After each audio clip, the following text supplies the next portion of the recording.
Hello students, welcome back to your science class. So students, in the previous class in this chapter, that is fundamental unit of life cell, we were talking about the types of the cell. And we have understood the difference between that of the prokaryotic cell and eukaryotic cell. If you look at the prokaryotic cell, so it is a primitive kind of a cell which does not have a nucleus as well as does not have a nuclear membrane, or membrane bound organelles are also not present there. But in case of a eukaryotic cell, it is consisting of a true nucleus, means nucleus is well developed, nuclear membrane is there which has covered the nucleus, and due to which we can say that there is no mixing of the protoplasm happen, the cytoplasm and the nucleoplasm differ from each other. Here, in this case of the eukaryotic cell, students, you will find that even the different membrane bound organelles, cell organelles are also, we can say that different cell organelles are membrane bound or they are doubly walled membrane. In case of a prokaryotic cell, student, ribosome is present but the other cell organelles are almost absent, but in case of a eukaryotic cell, all the cell organelles including mitochondria, endoplasmic reticulum, everything is present there. Ribosome, which is present in that of the prokaryotic cell, is 70S, while in case of a eukaryotic cell is 80S. The kind of a genetic material in case of a prokaryotic cell, that is the DNA which is present in prokaryotic cell, is circular DNA. But in case of a eukaryotic cell, it is not circular, but DNA is associated, it is combined with that of histone protein. After understanding the concept of the prokaryotic and eukaryotic cell, students, you will find that the prokaryotic cells are basically present in the algae, including cyanobacteria or bacteria. They consisting of the prokaryotic cell. But eukaryotic cell, all the plant cells, the animal cells, they consisting of a eukaryotic cell. So now the plant cell as well as the animal cells are having the eukaryotic cell, but they also differ from each other on some perspective, like some of the organelles which is present in case of the plant cell is not present in that of the animal cell. So we had looked that plant cell which consisting of a cell wall, but animal cell which does not consisting of a cell wall, plant cell consisting of the plastids and the chlorophyll in it, but animal cell, since they do not perform the process of photosynthesis, they do not have the chlorophyll or plastids in them. Plant cells, the kind of a mitochondria is fewer, and here the number of the mitochondria is more. So, as well as in the plant cell, a large single vacuole is present. In case of animal cell, either no vacuole is present or very less number of a smaller vacuole is present.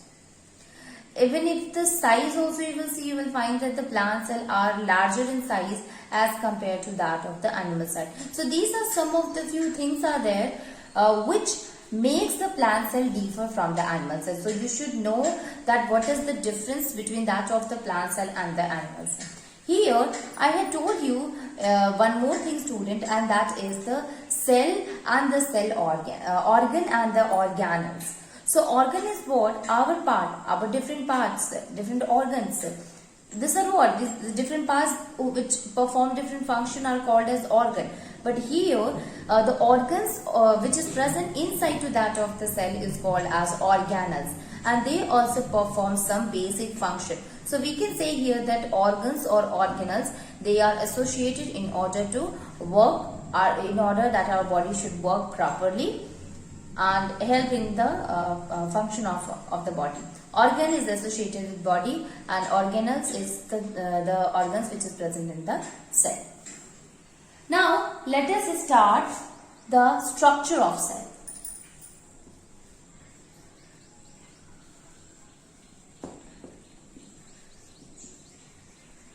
Structure of cell.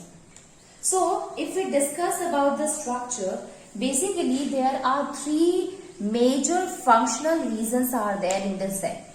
The first one is the plasma membrane, second one is the cytoplasm, and third one is the nucleus. So,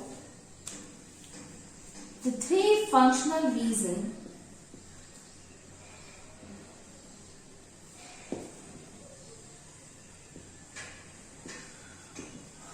of the cell are, first one, plasma membrane, second one, nucleus, and the third one is cytoplasm. Third one is the cytoplasm. You see students, these three plays a major or very important role. Three major functional reasons are there. You would say, what about the other cell organelles? Yes, they also play a very important role, but they are the part of the cytoplasm. So we can say here that plasma membrane is the covering, nucleus which used to carry the genetic material, that's why it is really very important, and cytoplasm is the fluid in which the other organs they used to float. So these are the three major functional reasons that we have to study and the things which is associated with it. Okay. So we can say here plasma membrane is what? Outer membrane of the cell. Nucleus is there, that is, nucleus is carrying genetic material, and cytoplasm is fluid, carries different cell organelles.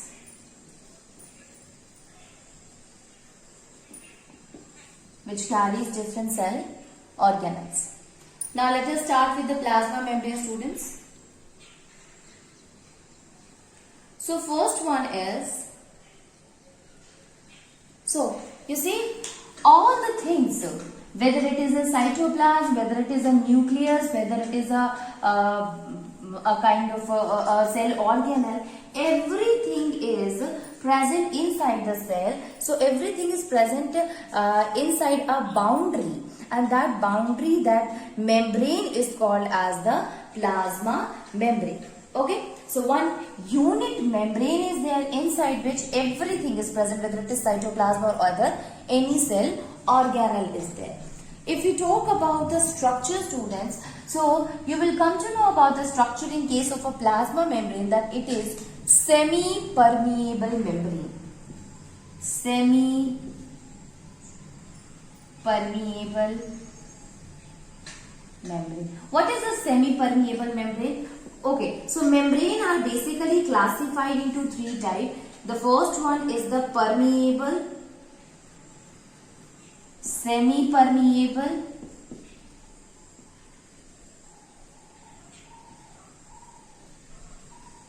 and impermeable. So permeable is what? This includes the membrane which allow all the thing, whether it is a solute or solvent, to pass through it. If it allow everything to pass through that of the membrane, such kind of a membrane is a permeable membrane. Semi-permeable or selectively permeable membrane is that membrane which allow the selected thing to pass through it. Basically, it allows the solvent molecules to pass through it. And impermeable is that which do not allow anything to pass through the membrane. So there are three different types of a membrane are there: semi-permeable, semi-permeable, and impermeable. So plasma membrane is what? It is selectively permeable membrane, or it is semi-permeable. Semi means half. So it will allow half of the things to come inside. Or we can say it is what? It is selectively permeable membrane which allow the selected thing to come inside. So we can write it about the plasma membrane that it is living, thin, delicate, selectively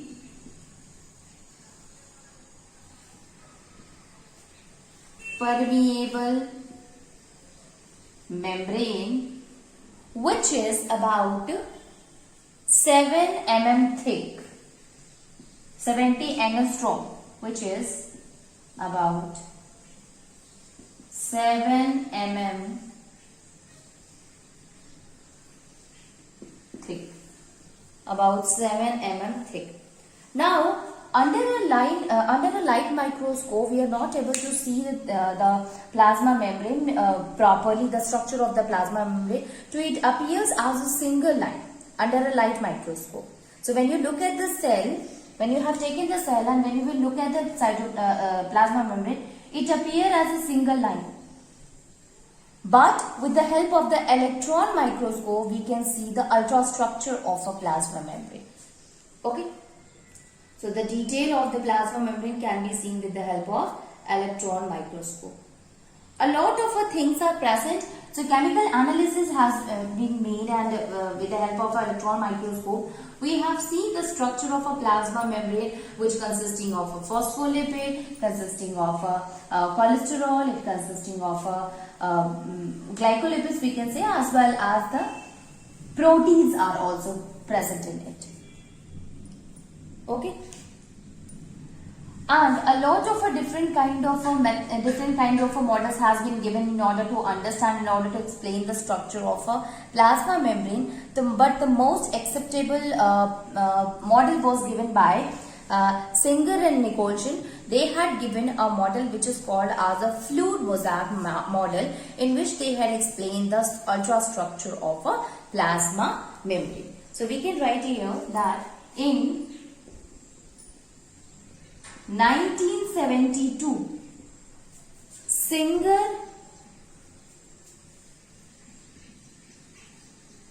and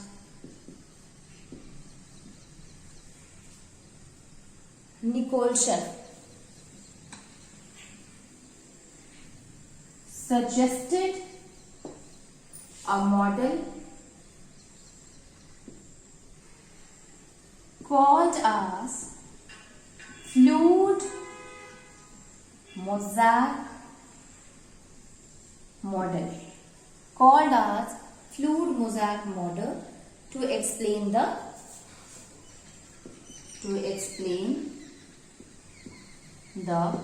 ultrastructure of membrane. Now, what they had explained, what was the postulate which was included in that of the Singer and Nicolson model, fluid mosaic model. So they had explained that the plasma membrane is basically made up of a phospholipid bilayer. It means it consisting of a two layer of a phospholipid, and in that proteins are present in it. Okay. These proteins are also of a two type, intrinsic protein and extrinsic protein is there, in which out of that one of the protein cover the whole layer, and the other one used to get invaded in some of the places. So because of such kind of a model, this model is also called as a number of a protein icebergs are floating on the phospholipid sea of phospholipids. Okay. So let me write it that what are the different postulates of the fluid mosaic model.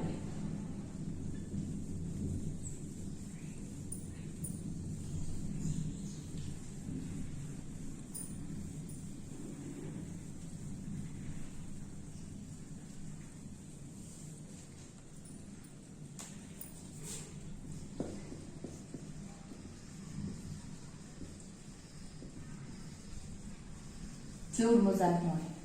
So the first thing, according to this, the first thing that he has said is plasma membrane is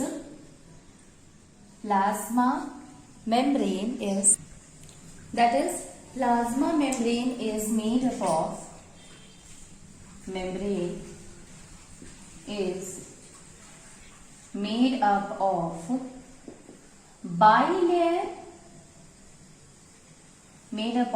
bilayer of phospholipid.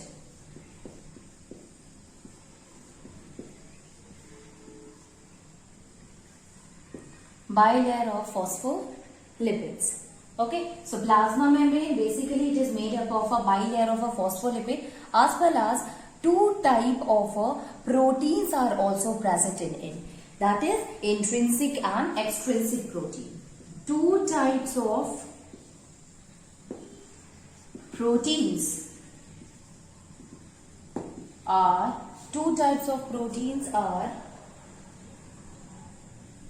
also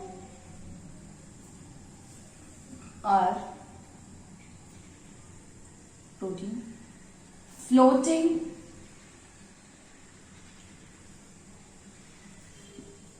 in the phospholipid layer. First one is the intrinsic protein. Okay, so here we will write intrinsic protein. What is intrinsic protein, student? Which completely cover the layer of the that wherever it is present, it will completely cover that particular portion of the phospholipid bilayer. Okay, so intrinsic protein which completely cover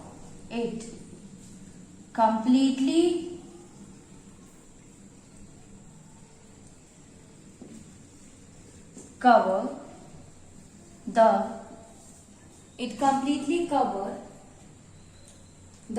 lipid bilayer.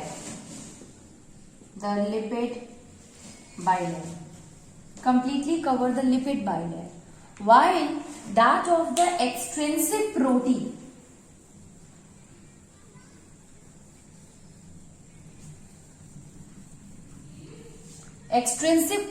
is there, students, that is which occur either extrinsic proteins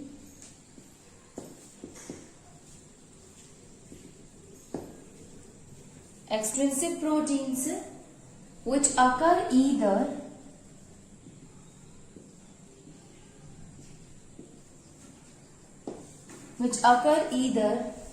on the outer surface or on the inner surface of the layer. Okay, or either on the outer surface or inner surface of the lipid membrane. Okay, inner surface of the lipid membrane. Okay, it is present on the inner surface of the lipid membrane. So this is basically that of the structure of the of a plasma membrane, where the outer and the inner surface, both of the membrane, it is actually covered with a bilayer, and that is a phospholipid bilayer is there. Okay, and across this whole layer there are proteins are present. The proteins, some of the protein is there which is present at the between to that of the membrane, lipid membrane, and it has covered that portion completely. This kind of a protein is called as an intrinsic protein. An extrinsic protein is that which either it is present inside of the inner surface or it is present at the outer surface, but it do not completely cover that particular layer of that particular space. No. So it is the explanation of the fluid mosaic model is in such a way that the structure is in such a way that it is like that there is a sea of a lipid and icebergs are floating on it. So consider the sea as a lipid and the icebergs which is floating is that of a proteins. So here protein of icebergs floating on the lipid of the sea. Such kind of a structure is explained. So the fluid mosaic model has been also described as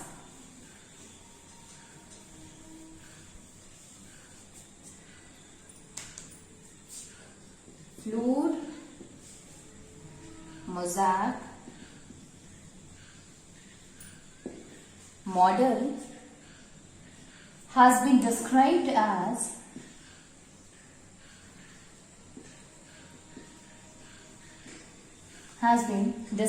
as a number of proteins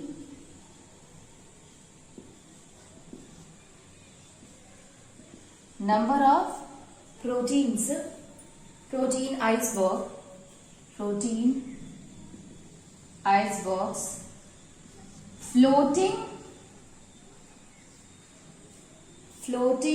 in the sea of lipids. In the sea of lipids. Floating in the sea of lipids. So this is the explanation of that of the fluid mosaic model. This model is a very much acceptable model because it has explained the structure very well, as well as the organization is also very correct. Okay, so the property and organization of the membrane was accurate. That's why this model was very acceptable model. Okay, so this is the fluid mosaic model of the structure. Now, the protein which is present in this phospholipid layer or in the structure of the cell membrane, what are the different function of the protein here, students? So, let us see.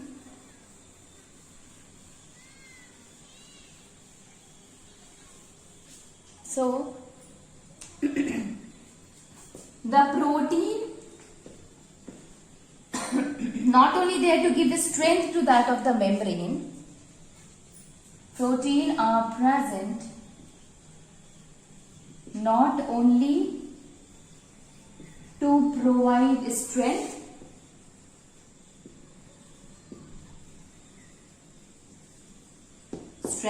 but also the first one is it acts as an enzyme. Okay, so catalyzes the chemical reaction which occur within the membrane. Catalyzes the chemical reaction occurs within the membrane.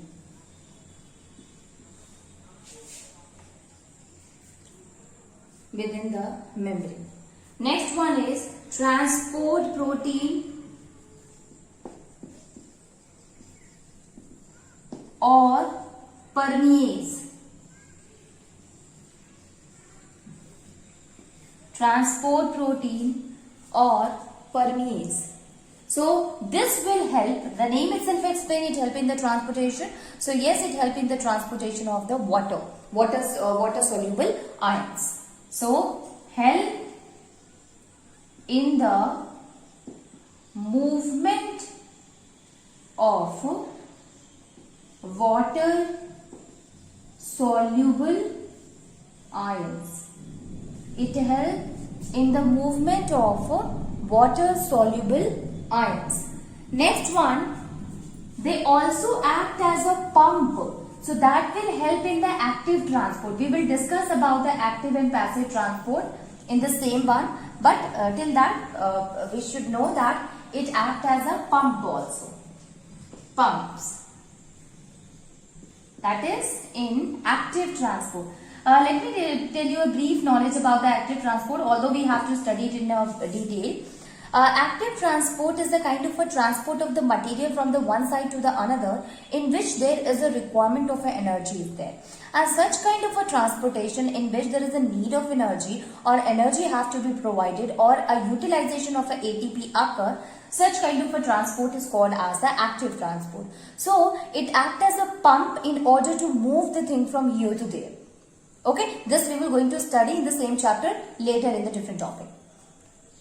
Next one is it acts as a receptor protein.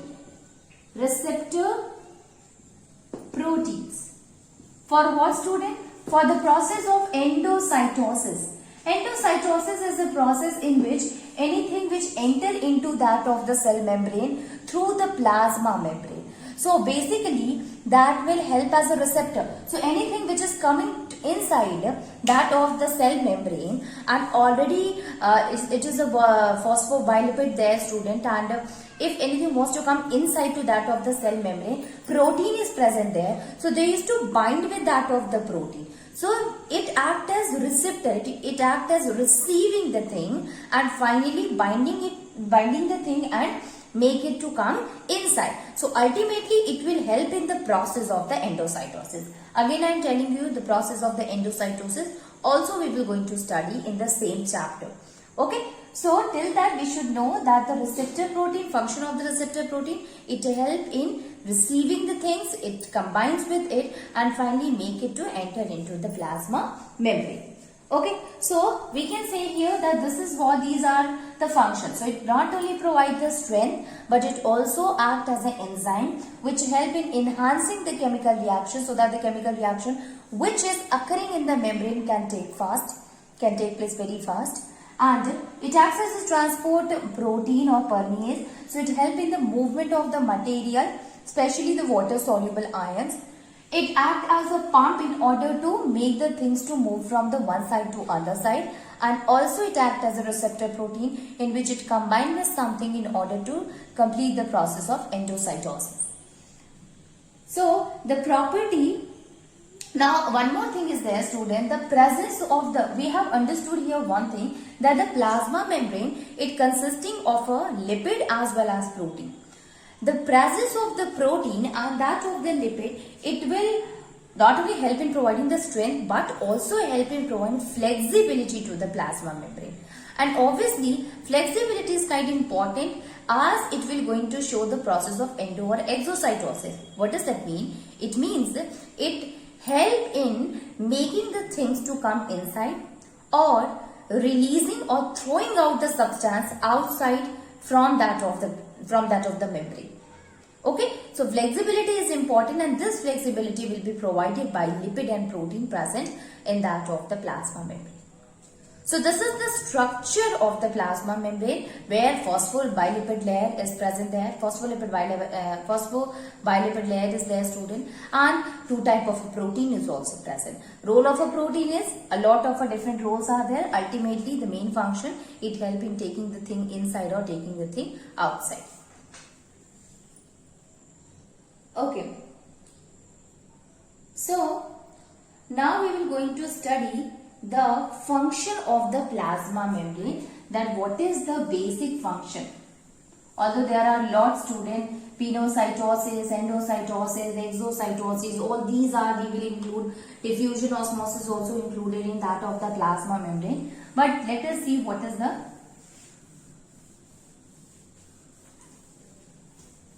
exact function. Obviously function is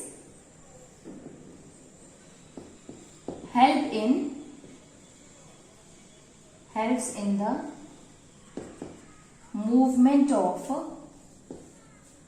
helps in the, or we can say the plasma membrane, it permits, plasma membrane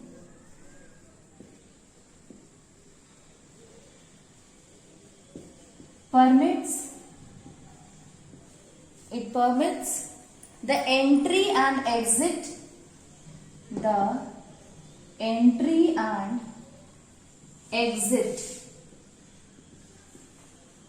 exit of some material in the cell.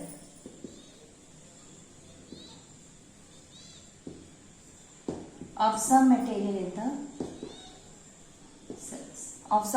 in the cells. Okay, and therefore it is selectively permeable membrane.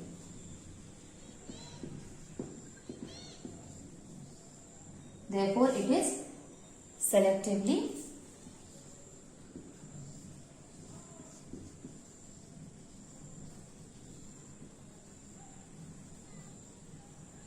permeable membrane. All the students, there are a lot of advantages of a selectively permeable membrane is there. The first one is that it allow only the useful molecules to enter into the cell. Obviously, since it is selected and then make it to enter into the cell, so it allow only the useful molecules to enter into the cell. Second one is the secretion and the wastage, they also leaves the cell through this selectively permeable membrane. So only the secretions that should be that is secreted inside and that should be go outside to the different cells. So this secretion as well as the waste material, they only allow by the plasma membrane to go outside. Okay, so they leave the cell. The metabolic intermediates are there. The thing which is really important for the cell, the metabolic intermediate, they will remain within the cell. So plasma membrane, the selectively permeable membrane, do not allow these material to go outside. So these are what students. These are some of the important or advantages of the selectively permeable membrane. So it allow in maintaining the environment, or a constant, maintaining a constant environment inside to that of the plasma membrane in spite of the changes which is taking place outside. Okay.